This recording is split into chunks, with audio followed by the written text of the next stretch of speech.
padaku. Kita mengenal lebih dahulu Yesus Kristus sumber penghiburan itu, maka kita bisa menghibur orang lain. Maka di dalam 2 Korintus pasal 1 ayat 3 sampai 4 disitu dikatakan, terpujilah Allah Bapa, ya, Tuhan kita Yesus Kristus, Bapa yang penuh belas kasihan dan Allah sumber segala penghiburan. Jadi kita punya Allah yang menjadi sumber penghiburan, Bapak Ibu. Amin. Maka orang Kristen itu walaupun berat tekanan, berat beban, kepahitan banyak terjadi dalam kehidupan kita, kita masih bisa jadi berkat bagi orang lain. Amin. Mau jadi berkat bagi orang lain, Bapak Ibu?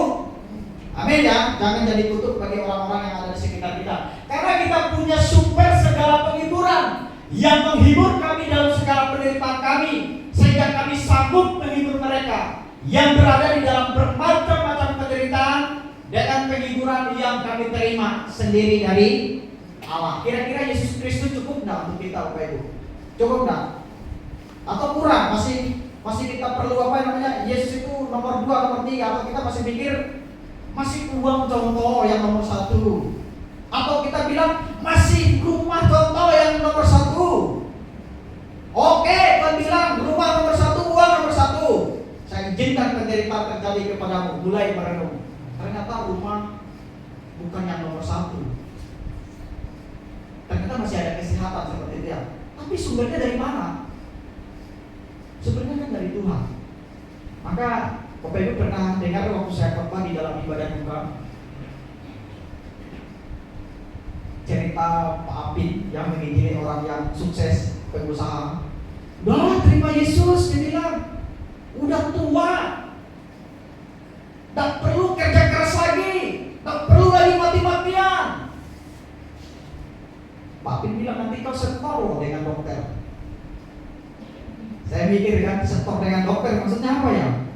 Tapi benar juga ya, setor dengan dokter itu terkadang kita ini ambisi dalam dunia ini seolah-olah uang itu mampu melepaskan kita dari hal-hal yang membuat kita itu apa namanya ya, sakit penyakit itu. Tapi orang itu bilang justru karena itulah saya cari uang supaya saya bisa bayar dokter. Tapi bilang terserah, yang penting saya sudah ingatkan. Mungkin kau di dunia, tapi saya juga membayangkan Bapak Ibu, dia kaya, dia mampu ya, tapi hidupnya kelihatan orang susah seperti itu. Mati-matian kerja banting tulang seperti itu. Walaupun kita orang Kristen itu tidak diajarkan untuk berdiam-diam ya, tetap kita menjadi orang yang bekerja keras. Tapi saya mau katakan, apalah artinya kita punya segala sesuatu tetapi kita nggak punya keselamatan. Amin. Hidup yang ada di dalam dunia ini minimal paling 60-70 tahun, tetapi kita orang percaya satu hati enggak kita bahwa ada kehidupan kekal? Satu hati enggak? Atau masih ragu tentang keselamatan itu? Atau masih ragu dengan kehidupan kekal itu? Nah Bapak Ibu, kalau kita masih ragu dalam kehidupan kekal itu, saya mulai ragu. Ada roh Allah enggak dalam hidup kita? Ada Roh Kudus enggak di dalam hidup kita? Tapi kalau kita meyakini bahwa kehidupan kekal itu ada, maka kehidupan ini perlu kita pertimbangkan baik-baik, Bapak Ibu ya. Maka oleh sebab itu saya mau katakan kepada kita, mengapa orang Kristen bisa menghibur orang yang berduka? Karena Allah itu sumber segala penghiburan yang menghibur kami, yang menghibur kita semua. Ini yang menjadi salah satu kekuatan di dalam kehidupan kita sebagai orang-orang yang percaya. Dan yang ketiga, Bapak Ibu saya mau katakan, syarat seseorang yang dipenuhi Roh Allah. Bapak Ibu perhatikan, gak ada jalan lain Bapak Ibu, gak ada misalnya lewat jalan lain. Tapi saya mau katakan, syarat seseorang yang dipenuhi Roh Allah atau Roh Kudus, saya mau katakan kepada kita adalah apa? Bertobat dan percaya kepada Tuhan Yesus. Dan yang kedua, tidak memadamkan gerakan Roh Kudus itu di dalam hati kita. Kemudian yang ketiga itu saya mau katakan, mentaati Roh Kudus dalam melakukan segala sesuatu.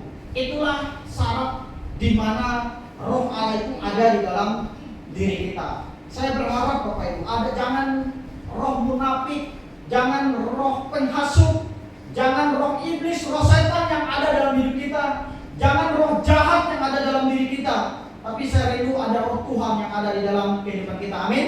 Kalau ada roh Tuhan di dalam hidup kita, saya percaya orang itu pasti bisa membereskan kemunafikan, kedengkian, kejahatan di dalam hidup dia, maka dia akan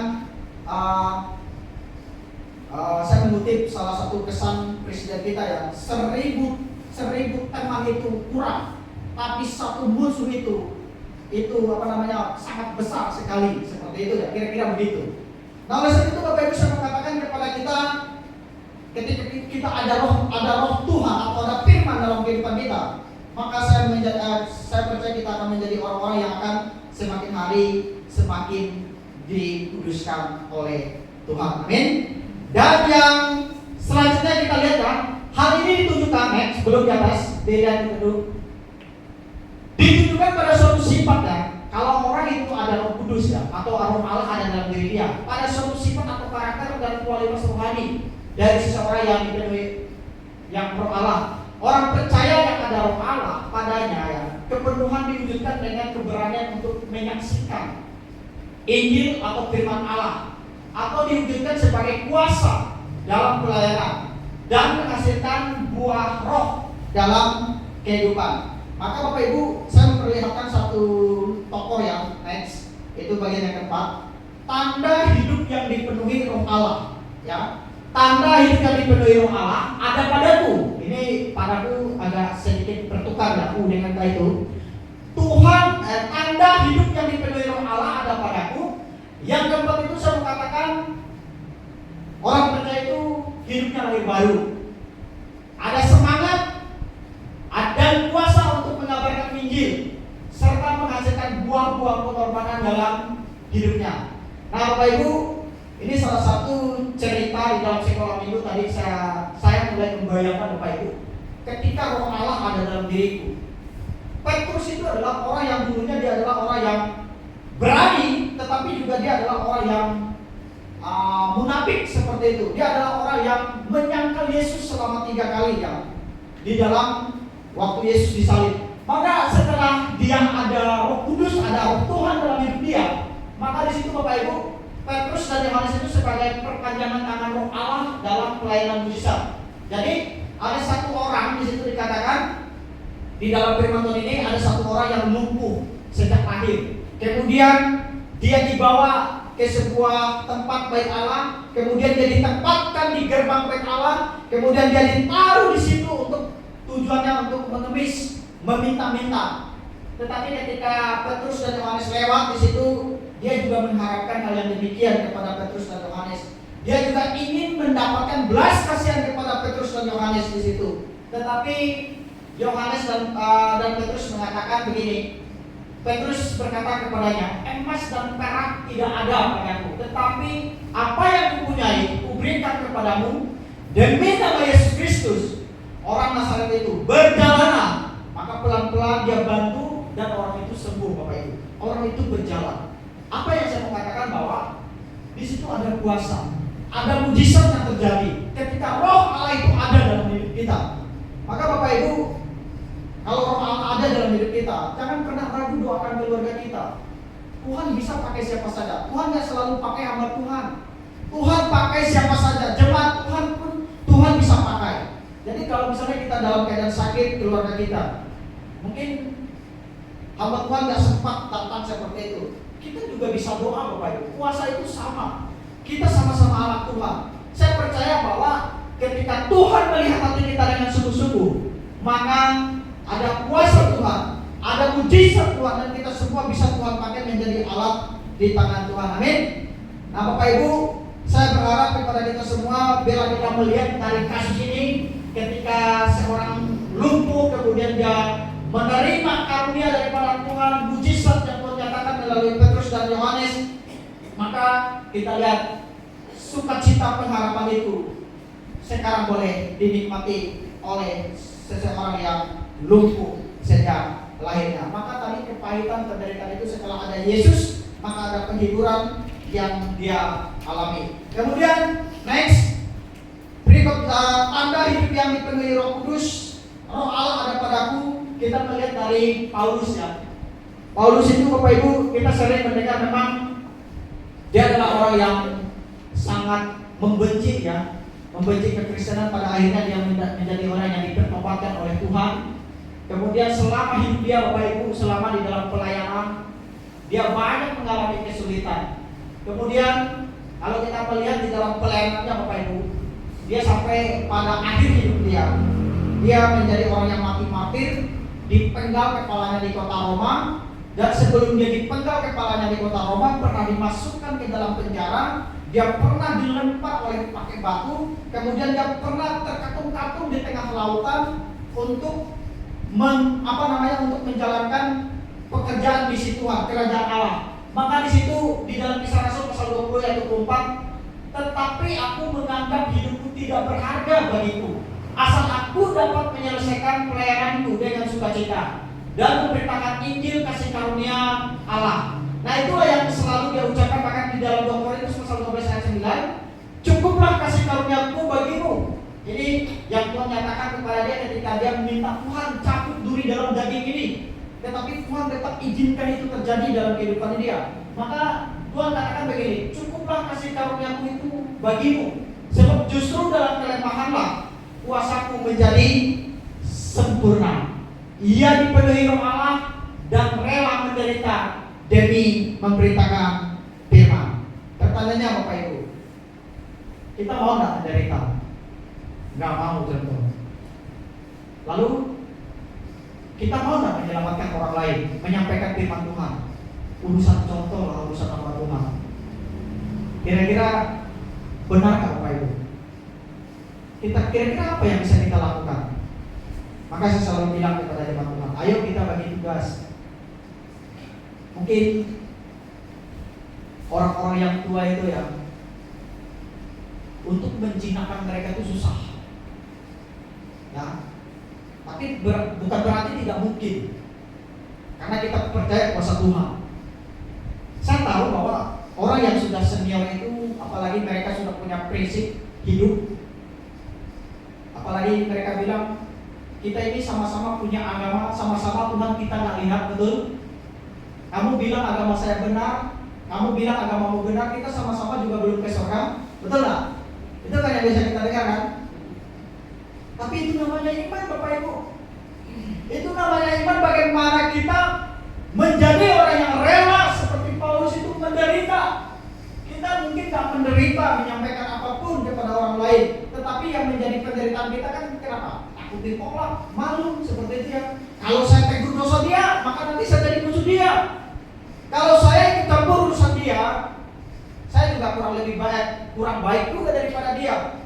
Nah, kadang-kadang itu pertanyaan yang selalu ada dalam hidup kita. Maka Bapak Ibu, saya mau katakan kepada kita semua, kalau Paulus rela menderita demi pemerintahan firman Tuhan, kenapa hal yang positif, yang baik juga kita nggak lakukan dalam kehidupan ini? Misalnya begini Bapak Ibu, saya selalu ada orang-orang yang mengingatkan ya, bukan hanya hamba Tuhan terus yang mengingatkan dalam arti ketika dia nggak ke gereja, ya itu urusan hamba Tuhan, urusan pengurus gereja. Apa salahnya jemaat saling mengingatkan? Amin. Mau nggak jemaat saling mengingatkan? Yo, kenapa kamu nggak ibadah? Kenapa kamu nggak ke gereja? Seperti itu ya. Ya, saya ini misalnya inilah kepercayaan. Tapi saya mau katakan Bapak Ibu, ayolah kita menjadi orang-orang yang rela.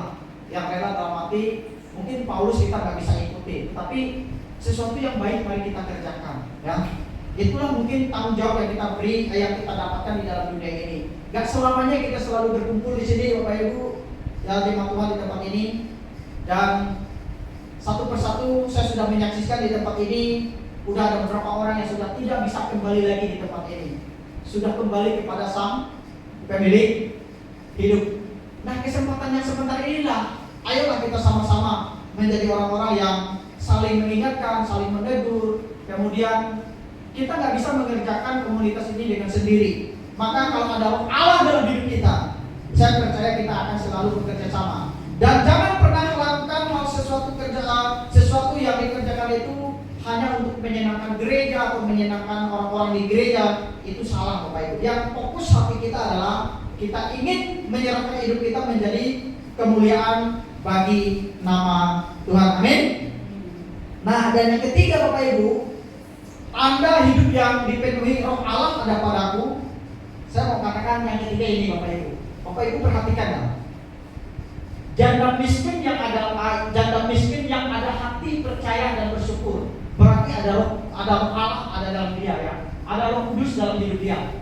Meskipun hidup dalam keterbatasan ya, janda ini percaya bahwa apa yang ia berikan adalah persembahan yang berkenan kepada Tuhan.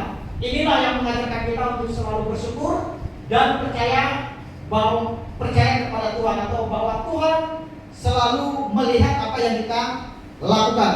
Nah, Bapak Ibu, kalau Bapak Ibu bayangkan di sini ya, ini satu perempuan, di situ dikatakan dua peser koin itu, uang itu pada zamannya, itu betul-betul itu saja yang dia miliki, dia persembahkan. Kemudian kalau kita lihat di dalam cerita firman Tuhan, Yesus itu ada di tempat itu dengan orang banyak murid-murid. Kemudian ada seorang janda memasukkan hanya 2 peser uang seperti itu ya. Dan itu pun betul-betul nggak ada lagi sisa yang lain. Nah, beda dengan yang sebelah ini, Bapak Ibu. Dia persembahkannya bagaimana? Seolah-olah dia ingin lihat loh, saya nih loh. Ini saya orang kaya. Ini saya mempersembahkan banyak. Maka itu kan dari tutup lah. Langsung seolah-olah supaya orang lain lihat seperti itu ya. Supaya orang lain mengagumi dia, supaya orang lain mengatakan, wah, kamu orang hebat, kamu orang mampu, kamu orang yang perlu dipuji, disembah. Tapi Tuhan katakan di dalam cerita ini, Bapak Ibu, dari 2 persembahan ini, mana yang berkenan di hati Tuhan? Jawabannya tahu Bapak Ibu yang mana? Jawabannya yang mana? Yang janda, Bapak Ibu. Tuhan itu melihat hati, bukan melihat perbuatan yang kita lakukan yang tidak sesuai dengan hati. Tapi masih mending ya, ada orang kaya yang mau berkorban dengan pekerjaan Tuhan. Tapi untuk zaman sekarang, Bapak Ibu, banyak orang yang berkecukupan hidupnya, itu pun sulit.